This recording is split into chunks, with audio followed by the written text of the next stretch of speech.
तो चलिए आज हम बनाते हैं कोटा की फेमस हींग वाली कचौरी मेरे स्टाइल में, मारवाड़ी स्टाइल में।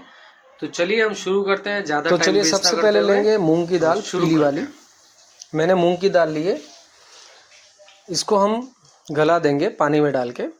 तो मैंने पानी में भिगो दिया है, ये देख लीजिए। अब ये भीगती रहेगी, इसको 20-25 मिनट के लिए छोड़ दो। तब तक के लिए मैंने मसाले लिए हैं अक्खा धनिया, लौंग, काली मिर्च, हरी मिर्च और थोड़ा सा अदरक। ये सारे मसाले काम आएंगे बस। हींग लिया है मैंने, और ये ग्वालियर से मंगाई थी, स्पेशल हींग है। इसको थोड़ा सा अपन छोटे किसी बर्तन में, ग्लास में ले लेंगे और पानी डाल देंगे, ताकि इसका कलर वाइट हो जाना चाहिए, पानी का कलर।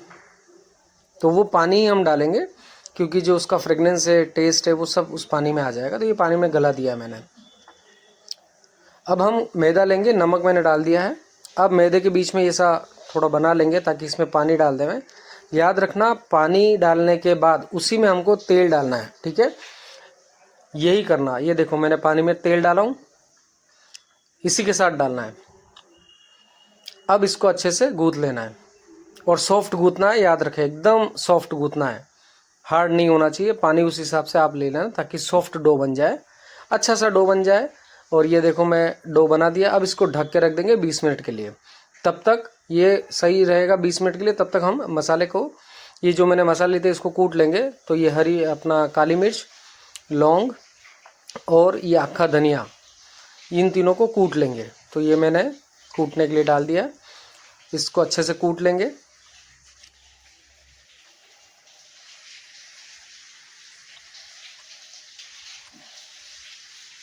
ये मैं कूट लिया हूँ। इसको अच्छे से कूटने के बाद अब एक पैन में कम आंच पे हम इसको तेल डालेंगे। देखो, आंच मैंने कम कर दिया है, फ्लेम लो रखना है। आंच मतलब फ्लेम एकदम लो। तेल जितना चाहिए उतना ही डालना है। देखो, ये मैंने कम से कम 2 टीस्पून तेल डाला है। अब उसमें थोड़ा सा वो डाल दिया है। अब इसमें मैंने सबसे पहले जो कूटा हुआ था, वो अपना मटेरियल, लौंग वाला और काली मिर्ची वाला और सूखा धनिया वाला, वो मैं इसमें डाल दूंगा। आँच को कम ही रखना, आँच को तेज़ नहीं रखना है, याद रखो। ये मेरा बन गया है। अब मैं इसको उसमें डालूंगा। उससे पहले मैं जीरा डाल देता हूँ थोड़ा सा। देख लो, जीरा डाल रहा हूँ, कितना जीरा ले रहा हूँ, थोड़ा सा एकदम। उसके बाद इसमें अपन डालेंगे सौंफ। सौंफ का टेस्ट बहुत अच्छा आता है, तो सौंफ डालना भूलना मत। सौंफ थोड़ा सा मैं सौंफ भी डालूंगा। और आँच को कम ही रखना है, आँच को तेज़ नहीं करना, नहीं तो मसाले जल जाएंगे, याद रखना। ठीक है, आँच मेरी कम है, मतलब फ्लेम कम रखना है। अब ये जो मैंने कूटा हुआ था, वो भी इसी में डाल रहा हूँ। ठीक है, आप देख लो, ये मैंने डाल दिया है। कम आँच पे ही रखना है और इसको सौते करना है 5 मिनट के लिए। जब खुशबू आने लग जाए, तब आपको हरी मिर्ची और अदरक भी डाल देनी है, जो कटी हुई थी। देखो, थोड़ा सा मैंने सौते किया है, और जैसे टेस्ट खुशबू आ जाएगा, वैसा आपको इसमें डाल देना है। ये देखिए, ये मैंने सौते कर लिया, अब खुशबू आने लग गई है। तो अब बाकी का जो 2 मसाले हैं, जो हरी मिर्ची और अदरक कुटी हुई, चॉप की हुई है, वो भी मैं इसमें डाल देता हूँ। अब इस मसाले को अच्छे से 5 मिनट के लिए, 10 मिनट के लिए अच्छे से होने दो। जलना नहीं चाहिए, इसलिए जो आपकी फ्लेम है वो लो फ्लेम होनी चाहिए। ये सारा काम लो फ्लेम पे होगा, हाई फ्लेम नहीं होना चाहिए। ठीक है, अब ये मेरी इधर दाल जो है वो अच्छी बन गई है, पक गई है, मतलब पानी में जो डाला था तो अच्छा हो गया। अब मैंने इसको पानी में निकाल देता हूँ अलग से। पानी पूरा निकाल दो वो मूंग की दाल में से। अब इसमें मैं थोड़े मसाला डालूंगा। लाल मिर्च 2 चम्मच, अपने टेस्ट के हिसाब से, आपको कितना स्पाइसी रखना है वो हिसाब से। मुझे थोड़ा स्पाइसी पसंद है, तो मैंने 2 चम्मच तीखा मिर्च डाला है। थोड़ा हल्दी और थोड़ा धनिया डाल के इसको वापस से हम मिक्स करेंगे। अच्छे से थोड़ा मिक्स कर लो, मसाला पक जाए। मसाला थोड़ा पक रहा है, ये भी लो फ्लेम है, याद रखना। अब मैंने लिया बेसन, 2 चम्मच बड़ा बेसन लिया है, इसमें डाल देंगे। क्योंकि जो आप बाइंडिंग बनाओगे, वो बेसन के हिसाब से अच्छी बाइंडिंग होती है दाल जब आएगी इसमें। तो अब बेसन को थोड़ा सा सेक लेंगे, क्योंकि अभी कच्चा है बेसन। तो इसको भी कम आंच पे ही करना है। आँच आपको तेज़ नहीं करनी है, फ्लेम आपको लो ही रखना है, याद रखना।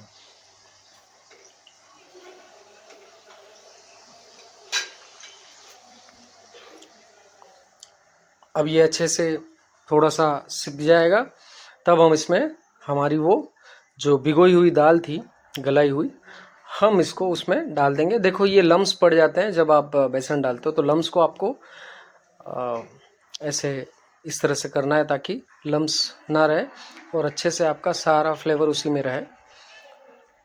ठीक है, तो ये अच्छे से सिक जाएगा। थोड़ा सा ये सिक गया है अच्छे से। अब इसमें हमको डालना है वो दाल जो हमने भिगोई थी। तो बेसन अच्छा सा सिक गया, अब मैं वो भिगोई हुई दाल को डाल रहा हूँ। ठीक है, ये मैंने इसमें डाल दिया दाल को। पानी ज़्यादा रहना नहीं चाहिए, पानी सब निकाल लो और दाल को, और दोनों अच्छे से मिक्स कर लो। अब ये दोनों को अच्छे से मिक्स करना है। फ्लेम लो ही रहेगी, फ्लेम को हाई नहीं करना है, नहीं तो मसाले जल जाएंगे, बेसन जल जाएगा, याद रखना। ठीक है, अब मैं इसको मिक्स वेल कर रहा हूँ, अच्छे से मिला देना है। ठीक है, ये अच्छे से उसको मिला लो। अच्छे से मिलाने के बाद अब उसमें अपने को डालना है वो हींग वाला पानी। देखो वाइट हो गया, ये मैं हींग वाला पानी इसमें डाल देता हूँ ताकि सो इसका फ्रेगनेंस है, खुशबू है, टेस्ट है, वो आ जाएगा। अब इसमें नमक डाल देते हैं, टेस्ट के अनुसार मैंने नमक डाला है। ठीक है, और इसमें थोड़ा मैंने काला नमक भी डाला है, ये काला नमक है, ये भी डालते हैं, इसका फ्लेवर अच्छा आता है, टेस्ट अच्छा आता है, तो काला नमक भी हमने डाल दिया है। अब इसको बराबर वापस मिक्स करेंगे, अच्छे से इसको वापस मिक्स करना है। फ्लेम लो ही रखनी है, फ्लेम हाई नहीं करना है, मसाले जल जाएंगे, नहीं तो दाल जल जाएगी, ध्यान रखना। अब अच्छे से मिक्स करने के बाद इसमें गरम मसाला डाल रहा हूँ, थोड़ा सा। गरम मसाला ज़्यादा नहीं डालना है क्योंकि ऑलरेडी हमने लौंग और काली मिर्ची डाली हुई है, तो थोड़ा ही डालना है। और थोड़ा सा धनिया, वैसे कोई डालते कोई नहीं डालते, मैं डालता हूँ, तो ये डाल दिया मैंने। अब इसको मिक्स करके मिक्स कर देना है और इसको अब हमको छोड़ देना है 10 मिनट के लिए, तब तक दाल ठंडी हो जाए। ठीक है, क्योंकि गर्म है तो आप उसके बॉल नहीं बना पाओगे। अब ये ठंडी हो गई है तो मैंने इसके बॉल बनाने चालू कर दिए। ये स्टफिंग बोलते हैं इसको, मैं बॉल बोल रहा हूँ, सॉरी। स्टफिंग बनानी चालू कर दी है। पहले स्टफिंग बननी पड़ती है। ये स्टफिंग आप जितनी छोटी चाहे बड़ी चाहे उस हिसाब से कर लो।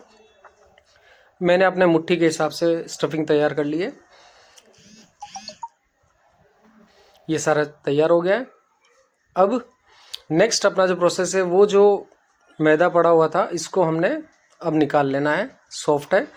अब इसके लोई बना लेना है। जितनी बड़ी मुट्ठी है अपनी, जितने हिसाब से अपन ने वो बॉल बनाए थे स्टफिंग के लिए, उसी हिसाब से इसका अपने को डो बनाना, छोटे छोटे लोई बोलते हैं उसको, वो कर लेने हैं। बस ये कर लिया मैंने लोई। अब हमारा काम आता है स्टफिंग का। तो स्टफिंग के लिए हमको थोड़ा सा कोने कोने से पतला पतला पतला कर लेना है, बीच में थोड़ा मोटा रखना। उसके बाद वो स्टफिंग कर लेनी इस तरह से, देख लो। और स्टफिंग करने के बाद इस तरह से आपका डो तैयार हो जाएगा। अब आपको हल्का सा प्रेस करना है और ये इस तरह से डो बन गए मेरे सारे कचौरी के लिए। अब तेल को गरम कर लिया है, एक पैन में कढ़ाई ली मैंने, तेल डाल दिया क्योंकि अब बारी है मेन कचौरी के तलने की। तो ये मैंने कर दिया है, तेल गरम हो रहा है। आँच को लो रखना है, इसमें भी लो ही रखना है, फास्ट नहीं करना है, याद रखो। मेन चीज़ यही है। और इस तरह से अपने को तैयार करना है अपना कचौरी का स्टफिंग। इस तरह से ये तैयार होगा। ये देख लीजिए मैंने कैसे बनाया। हल्के हाथों से, ज़्यादा प्रेस नहीं करने तो दाल बाहर आ जाएगी। बस इस तरह से करके एक एक करके अपने को, जब तेल थोड़ा सा गर्म हो जाए हल्का सा, तब उसको हमें डाल देना है। देखिए तेल ज़्यादा गर्म नहीं, आप देख रहे हैं हल्का सा एक दो बुलबुला है, वैसे में करना है। बस इसी तरह से करना है और इसको कम आंच पे ही रहने देना है। ये देखो कम आंच है ना, लो फ्लेम। अब ये धीरे धीरे ऑटोमेटिकली आपकी लो फ्लेम पे तेर के ऊपर आ जाएगी और आपका कचौरी जो है ये देखो फूलने लग रही है, देख रहे हो आप आराम से, क्योंकि ये लो फ्लेम है। अगर आप तेज़ करोगे तो ये जल जाएगी। ये देखो अच्छे से फूल गई है। यही ट्रिक है जो मैं बता रहा था कि कम आंच पे ही इसको करना है। ठीक है। अब इसको आपको ध्यान रखना है, थोड़ी थोड़ी देर में आपको इसको हिलाते रहना है, चाहे किसी कि इसके बाद अब देखो आप कैसा कलर आ गया है। बस 2-3 बार इसको पलटना है, कम आंच ही रखनी है, तेज़ नहीं करनी है। और इस तरह से कचौरी आपकी बन के खाने के लिए एकदम रेडी है, एकदम क्रिस्पी और बहुत ही अच्छी कलर आ गया। देखो सुनहरा कलर आ गया है, इसका मतलब आपका कचौरी अब रेडी है, अच्छे से पक गया है। अब मैं इसको निकाल लेता हूँ। अब खाने की बड़ी भूख भी लग रही है, तो अब मैं खा लेता हूँ। पहले निकालता हूँ भाई, खाना तो बाद में है। बस ये निकाल लिया। देखो आप कचौरी का कलर देखो कितना अच्छा कलर है, ये देखिए एकदम खस्ता कचौरी और एकदम कड़क मस्त। और अभी मैं आपको एक फोड़ के भी दिखाता हूँ। देखो दाल कैसी बिखरती है, चिपकती नहीं है। इसका मेन चीज़ यही है, गरम बहुत है, बहुत गरम है। मतलब मैं ये देखो मैंने अभी कैसा देखो अच्छे से दाल निकली ना बिखरी, इसको बोलते हैं कचौरी।